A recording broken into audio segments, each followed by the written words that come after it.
The silence before the storm. Sundar Pichai sat quietly in his office at the Googleplex in Mountain View, California.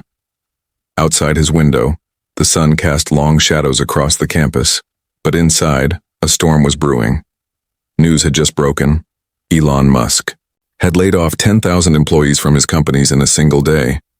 The tech world was in shock, and fear rippled through the industry. Investopedia Ply 5 Alamy Plus, 5 Wikipedia Plus, 5 Sundar knew that his employees were anxious. Rumors of layoffs had been circulating for weeks, and now, with Musk's drastic move, those fears intensified. He felt the weight of responsibility pressing down on him. He recalled his own journey, from a modest upbringing in Chennai, India, to the helm of one of the world's most influential tech companies. His path was marked by resilience, humility, and a deep respect for people. He believed in leading with empathy, not fear. As he pondered the situation, an idea began to form. Instead of reacting with cuts and fear, what if he responded with compassion and innovation? What if he turned this crisis into an opportunity to reinforce the company's values? He called an emergency meeting with his leadership team. "We need to address our employees' concerns," he said. "But more importantly, we need to reaffirm our commitment to them. Let's find a way to navigate this storm together without sacrificing our people." Wikipedia, the team brainstormed late into the night, exploring alternatives to layoffs. They considered cost-saving measures, reallocation of resources, and investing in employee development. Sundar emphasized transparency and open communication throughout the process. The next morning, Sundar addressed the entire company. He acknowledged the challenges ahead but assured everyone that their jobs were safe. He spoke of unity, resilience, and the power of collective effort. His words resonated deeply, bringing a sense of relief and renewed purpose. Wikipedia, but as the company began to implement these new strategies, an unexpected challenge emerged, one that would test Sundar's leadership and the company's resolve, like never before. The unexpected challenge. The morning after Sundar Pichai's heartfelt speech, the air around the Googleplex felt lighter, calmer. Employees walked with a cautious sense of hope. The whispers of doom that had filled the cafeteria and conference rooms only a day ago began to fade. Sundar's assurance that there would be no layoffs was a rare light in a tech world clouded by uncertainty and fear. His choice to stand with his people instead of cutting them loose had struck a deep emotional chord, not just within Google but across the entire industry. It was a bold move. It was also a gamble. For a few days, things seemed to stabilize. Internal emails carried a tone of cautious optimism. Managers met with their teams discussing how to adapt, how to create more value with fewer resources. Sundar had initiated a new internal campaign called Reclaim and Rebuild, a call to revisit dormant projects, rethink underused tools, and reimagine how the company could grow without the typical playbook of cuts and contractions. Engineers, designers, and even mid-level administrators began submitting ideas. There was a quiet hum of creativity, the kind born not out of comfort but out of shared urgency. Then came the email. It arrived on a Thursday afternoon. Short, direct, and deeply concerning. A major government contract, one that had been silently keeping thousands of jobs afloat, was being pulled. The department cited strategic realignment and budget refocusing as their reasons, but Sundar knew what it meant. Within 6 months, nearly 15% of Google's infrastructure projects would lose their primary funding stream. The math was brutal. If they didn't pivot fast, those projects would collapse, and with them, possibly thousands of jobs. Sundar sat alone in his office, staring at the message, rereading it over and over. He felt the familiar tightness in his chest. The decision he had made to protect his team now stood on shaking ground. There was no anger in him, no panic, only the pressing need to understand the full scope of what this would mean, not just for Google, but for every person whose life was tied to that work. Instead of calling a meeting, Sundar did something unexpected. He walked out of his office, down to the first floor and straight into the shared workspace of the infrastructure team. There was no warning, no cameras, no announcement. People looked up, startled. Some even stood. "I need your help," he said quietly. The room went still. "We just lost the government contract for the next fiscal cycle. It's going to affect every project in this building. And I don't have an answer yet. But I believe you do." What followed was not a speech, but a conversation. Raw, honest, and surprisingly vulnerable. Sundar didn't pretend to have all the answers. Instead, he invited his team into the problem. They spent hours together that day, sketching out possibilities on whiteboards, brainstorming rescue plans, identifying partnerships and clients who might step in to fund the projects that were now at risk. Word spread quickly across campus. Sundar wasn't hiding in strategy rooms. He was among the engineers, the developers, the day-to-day workers. He ate with them in the cafeteria, sat beside them in cramped rooms, listened, really listened, but the pressure was mounting. A week later, during an internal finance meeting, the CFO laid out the harsh reality. Without the government funding, and with the ongoing economic downturn, the company would need to either find $3.5 billion in alternative revenue within 4 months, or start winding down the affected departments. For most companies, the next step would have been clear. Cut fast, cut deep, stabilize. But Sundar remained committed. He believed there was still another path. He turned to the teams and challenged them again. What can we build in 100 days that changes everything? The phrase Project 100 was born. Sundar pushed open the doors of innovation. No idea was too small. No suggestion was too outlandish. If a team could present a feasible plan that brought in revenue or saved a major cost within 100 days, it would get funded. Cross-functional teams formed overnight. Product managers teamed up with AI engineers, sustainability leads, and customer experience designers.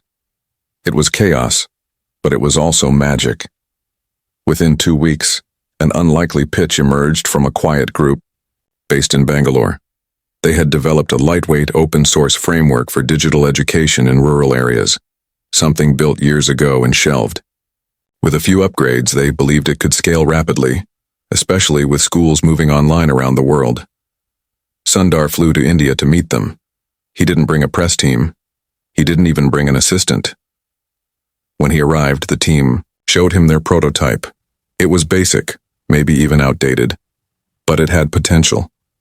"Make it better," he said. "I'll give you 30 days. Show me something that works." They did. In just under a month, they transformed the tool into an adaptive learning platform that could run on old smartphones with low data usage. It was tested in 3 villages outside Delhi and received overwhelming positive feedback from students, parents, and teachers. Sundar knew this was one piece of the puzzle, and soon, more pieces started to click into place. A small team in Poland re-engineered a cloud optimization service for small businesses struggling to manage rising data costs. A group in Brazil digitized local market analytics for farmers who had never used computers before. None of these projects were part of Google's original high-level strategy, but together, they began to build a new kind of future, one powered not by top-down decisions but by trust, collaboration, and the willingness to bet on people. Yet even as momentum built and Project 100 grew stronger, trouble loomed just over the horizon. Someone inside the company was quietly working against these efforts. Someone with access to internal documents. Someone who was about to leak everything. Betrayal inside the walls. In every great storm, there is often more than wind and rain. There is the human storm, the quiet unraveling from within. For Sundar Pichai, the true weight of leadership was never just about navigating crisis. It was about protecting the spirit of trust, the invisible thread that held a company together. And just when it seemed the worst was behind him, a deeper challenge emerged, not from outside threats but from someone on the inside. It began with a message. Anonymous, unsigned, sent to Sundar's private inbox. "Someone on your executive team is leaking confidential documents. Check the Project 100 files." He stared at the screen for a long time, unsure whether it was a prank or something far more dangerous. After all, Project 100 had grown far beyond its humble start. In less than 2 months, over 20 teams around the world were actively building solutions that had real traction. Partnerships were being discussed. Potential investors were lining up. Internal morale had reached a fragile but beautiful high point. If this leak was real, it could collapse the momentum that had taken so much care to build. He quietly assembled a small group, trusted individuals from legal, security, and data infrastructure. No public announcements were made. No accusations. The goal was simple: find out what was going on without alerting whoever might be behind it. What they found shocked him. Over the previous 6 weeks, a steady stream of internal documents, including strategy plans, prototype blueprints, and sensitive partnership conversations, had been accessed and downloaded during off hours using masked credentials. They traced the digital fingerprints back to someone with high-level clearance. It was a surgical breach, not random. Whoever this was, they knew exactly what to look for. But the most painful truth was not that data had been stolen. It was who had done it. The internal audit led to Maya Thorne, a senior strategy officer, handpicked by Sundar 3 years earlier. She had always been brilliant, precise, loyal, or so Sundar believed. She had helped design the very framework that Project 100 now ran on. She sat in every high-stakes meeting. She was part of the core team that had promised to protect the employees and build a future together. Confronting her was not easy. He didn't delegate the task. He met her himself. They sat in a quiet conference room overlooking the courtyard, the late afternoon light filtering through the glass. "Maya," he said, "tell me why." She didn't look surprised. Instead, she exhaled, slow and controlled, like someone who had rehearsed this moment. "Because you stopped listening," she said, her words hit like a quiet earthquake. "You wanted to save jobs, Sundar. I respected that. But you didn't see the bigger picture. We were vulnerable. The projects you backed, some of them had no clear revenue models. We were spending money we couldn't afford to lose. And when I brought it up, you brushed it aside.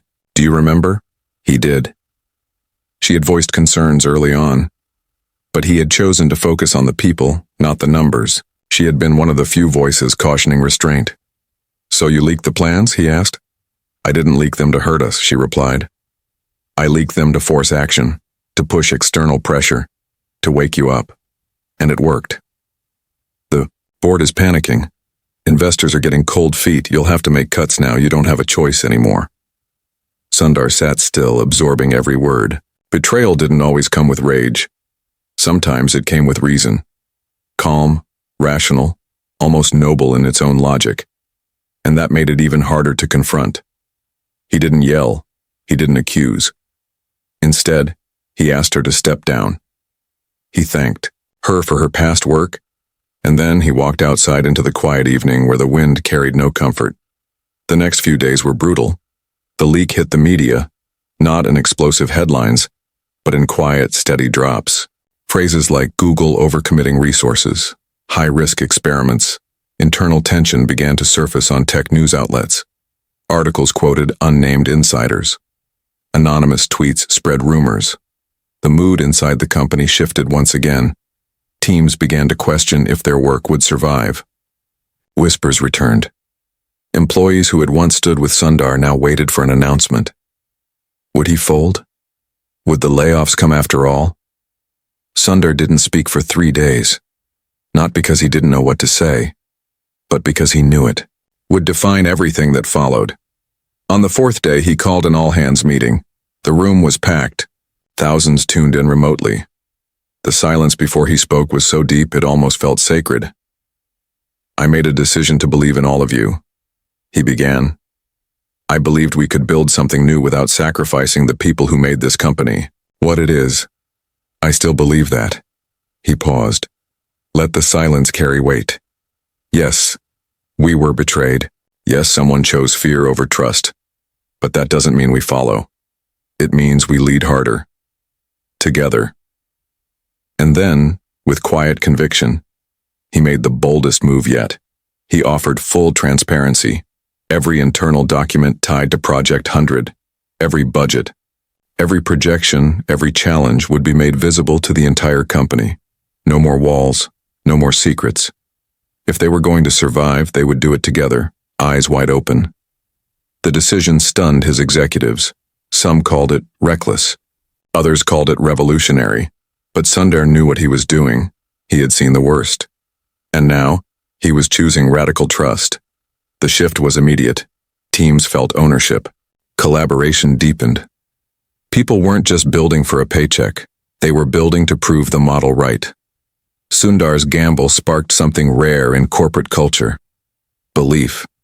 And then came the call that no one expected.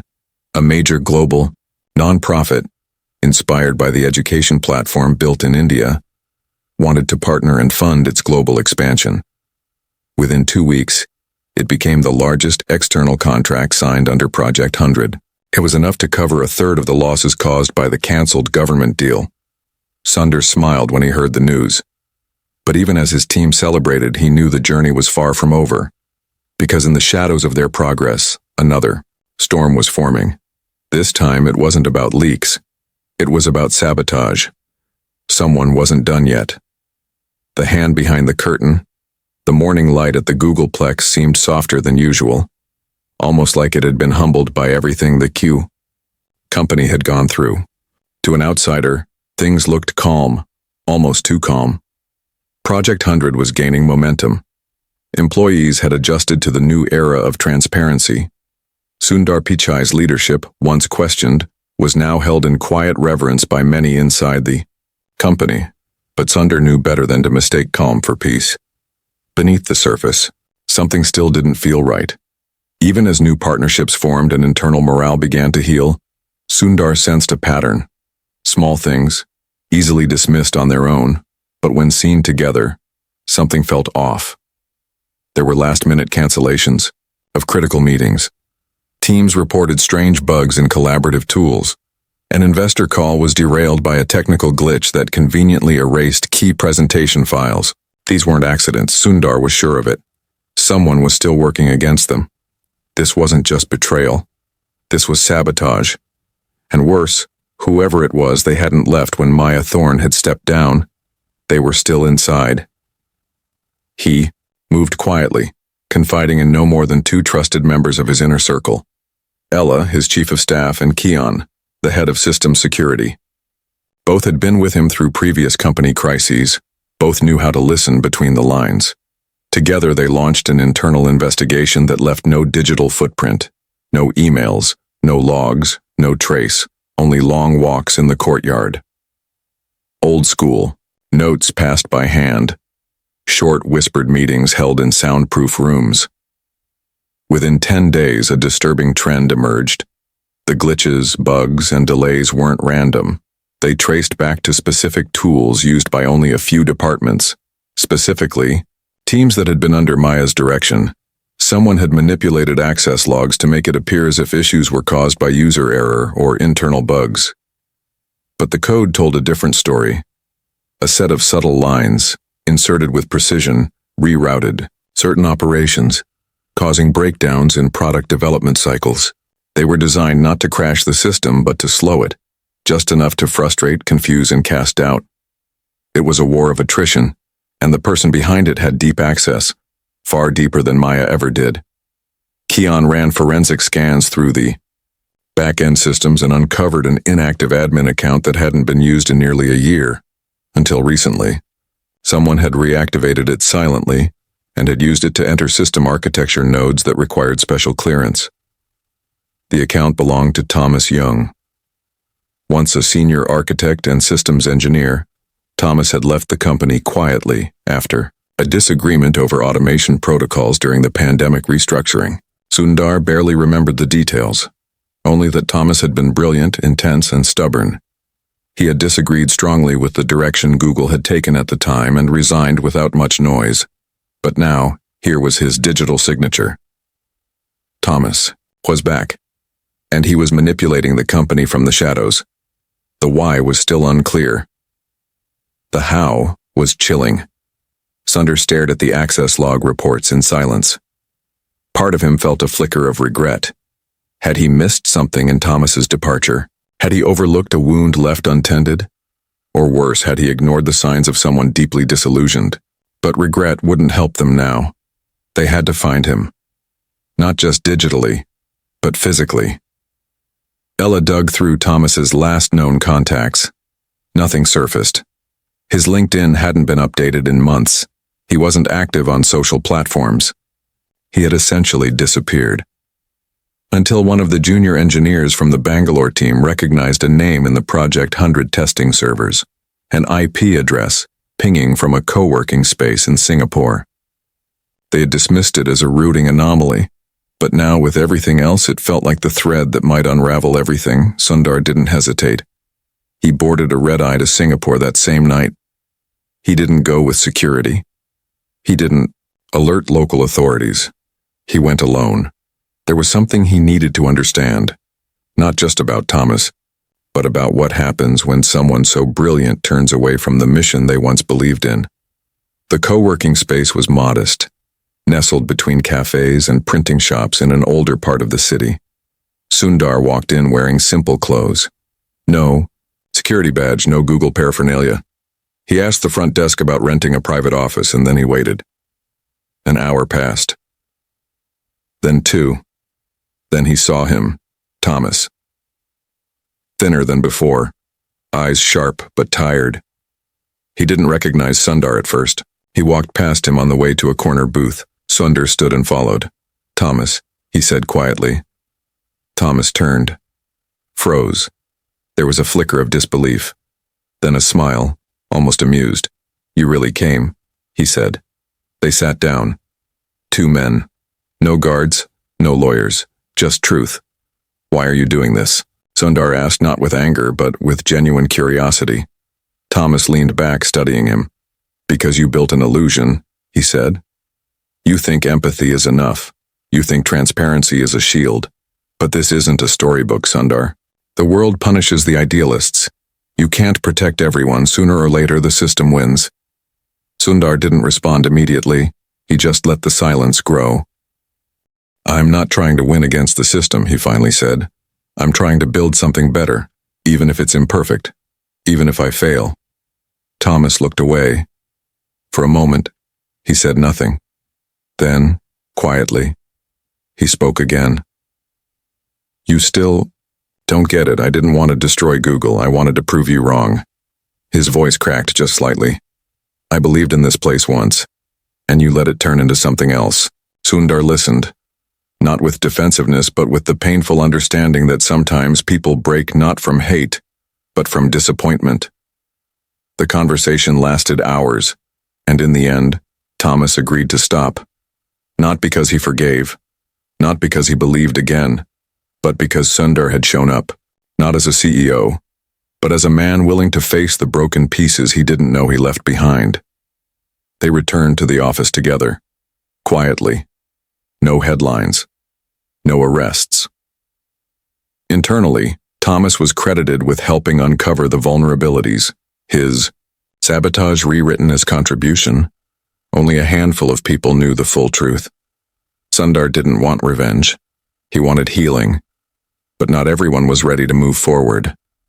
Because somewhere deep in the corporate labyrinth, a group of high-ranking stakeholders had grown restless with Sundar's way of doing things. To them, kindness was weakness. Empathy was inefficiency. And now, they were preparing to remove him, silently, ruthlessly, from the very company he had fought so hard to protect. The boardroom betrayal. In the months following the resolution with Thomas, Sundar Pichai walked the halls of the Googleplex with a quieter presence. He was no longer the man trying to hold a company together through storms. He had become something else. A symbol of defiance in an industry driven by fear, layoffs, and bottom lines. To his employees, Sundar was the CEO who chose compassion over cost-cutting, transparency over secrecy, people over profit. To the outside world, he had done the unthinkable. He had led one of the largest tech companies in the world through a financial crisis without firing a single employee. But not everyone saw this as a victory. Behind polished smiles and cordial handshakes, whispers had begun to circle the highest levels of leadership.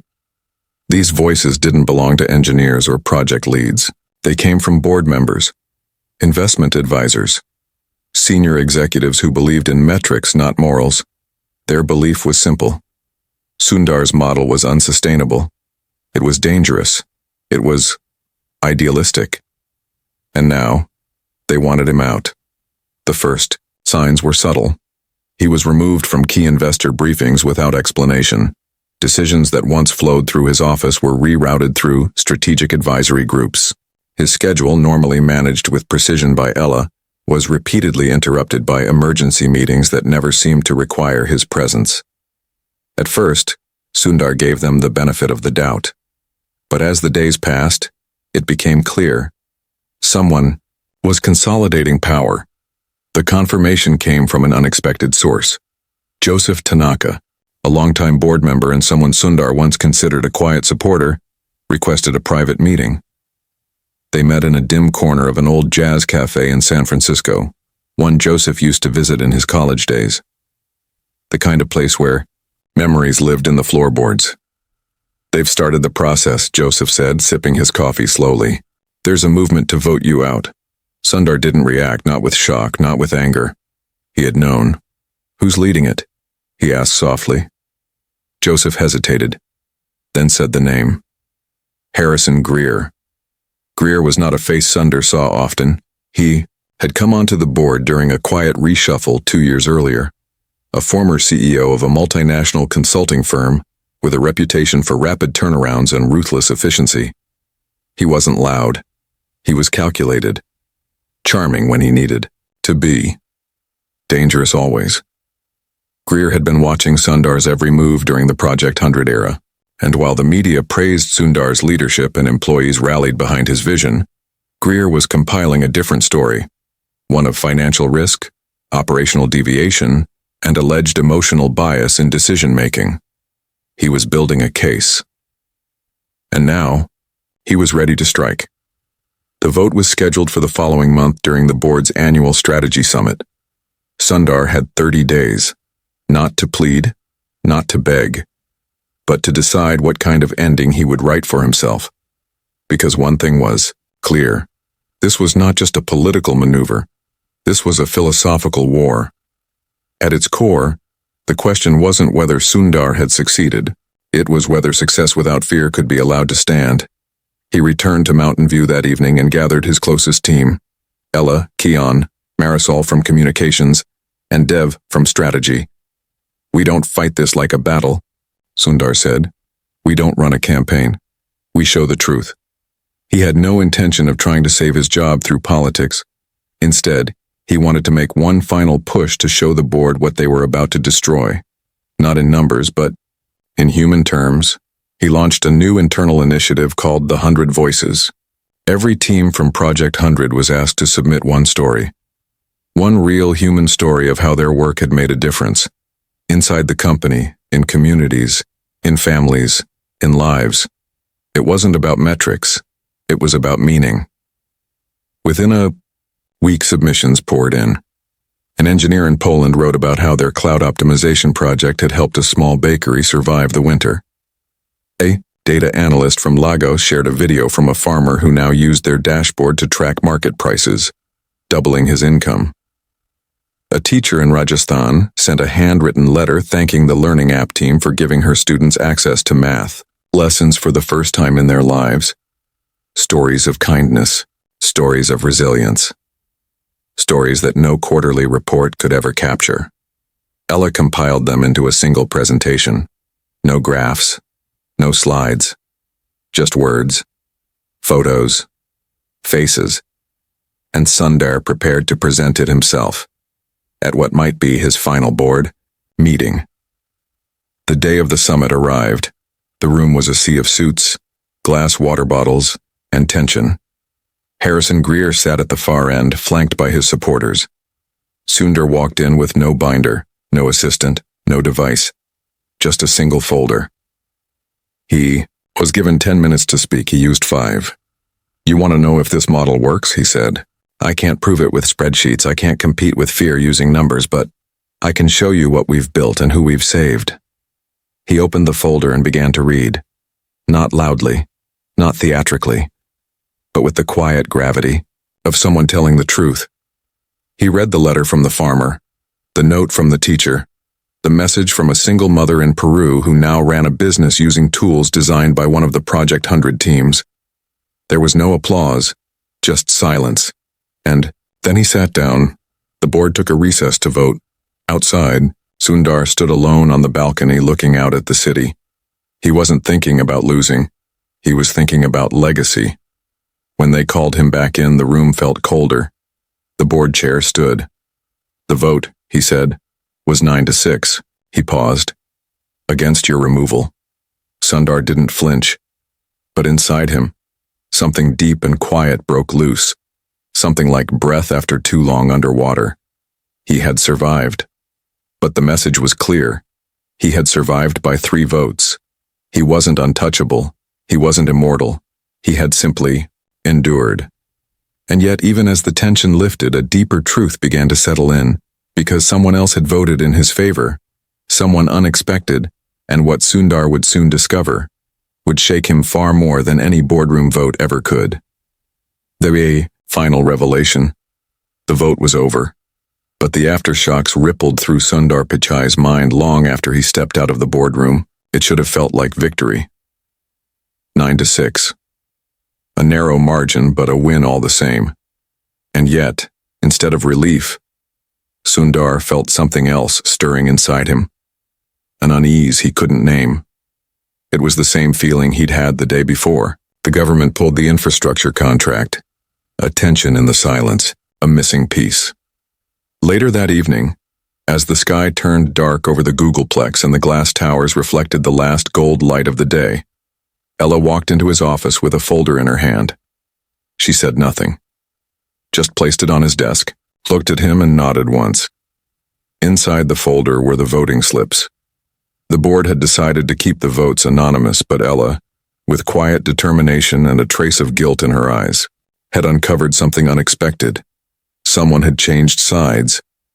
One of the 6 board members Sundar had long counted as allies, people who had championed Project 100, who had sat in meetings praising its values, had voted to remove him.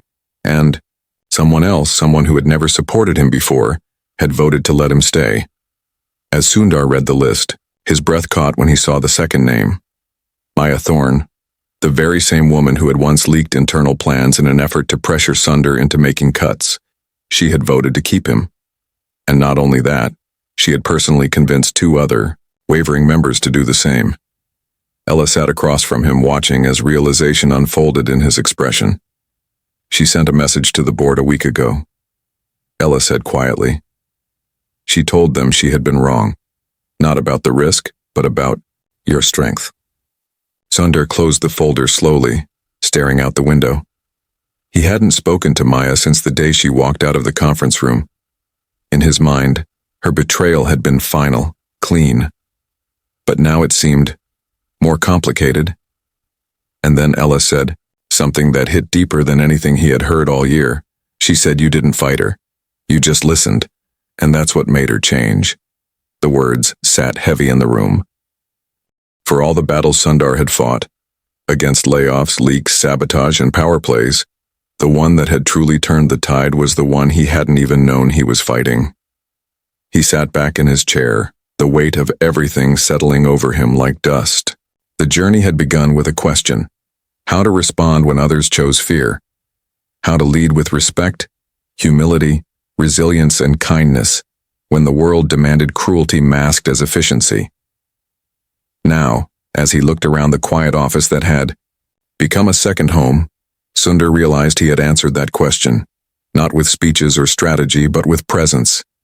He had shown up, he had listened, he had stayed, and in doing so, he had changed not just minds, but hearts. The following week, Sundar requested a private meeting with Maya. She arrived at the same courtyard where they had last spoken during the early days of Project 100. There were no apologies, no rehearsed words. Just 2 people who had weathered the same storm from different sides. Maya spoke first. "You were right about the people," she said. Sundar nodded. "You were right about the risk." They sat in silence for a long while. Then Sundar said something that surprised even himself. "Come back." Maya blinked. "What?" You believed in the future once, he said. I think you still do. She didn't answer, but she didn't walk away either. Sometimes the hardest thing isn't forgiveness. It's allowing people to grow beyond who they were. In the weeks that followed, Google stabilized. Project 100 became more than a campaign. It became a model. Other tech companies reached out to learn from it. Governments took notice. Venture groups pivoted toward ethical investment frameworks based on Sundar's approach. Even skeptics softened, but Sundar knew better than to think the fight was over.